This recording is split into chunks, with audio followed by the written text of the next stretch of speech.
The canyon was quiet. I felt the sun on my skin. The desert air was dry and crisp. I was alone, but I felt free. I had been looking forward to this solo hike for weeks. It was my chance to connect with nature, to challenge myself. I moved deeper into the canyon. The walls grew taller, the sunlight dimmer.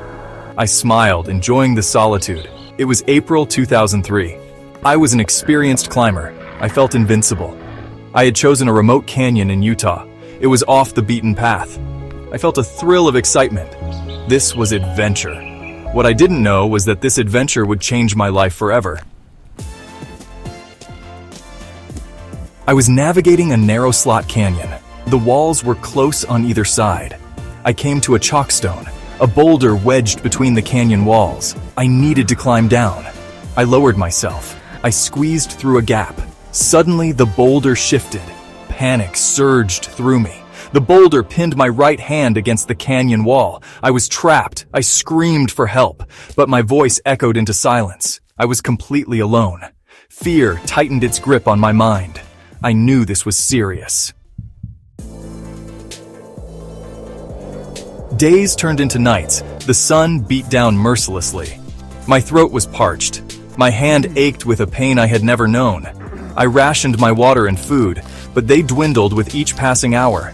I tried everything to move the boulder. I chipped at it with my dull pocket knife. I rigged up ropes and pulleys, but the boulder wouldn't budge. It was an immovable object. I was going to die here. Then a realization hit me. I wasn't ready to die. I had so much more to live for. A surge of determination coursed through me. I would survive. I had to.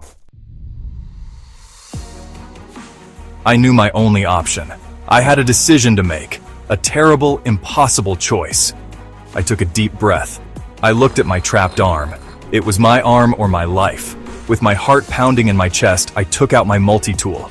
It was time to act. There was no other way. Over the next hour, I slowly, painfully cut through my own flesh and bone. It was the hardest thing I've ever done. But with each cut, I felt a surge of relief. I was free. I rappelled down the remaining 65 feet of the canyon. I hiked for miles before I was found. It's not the boulder that defines you. It's what you do when you're beneath it. I am living proof of that.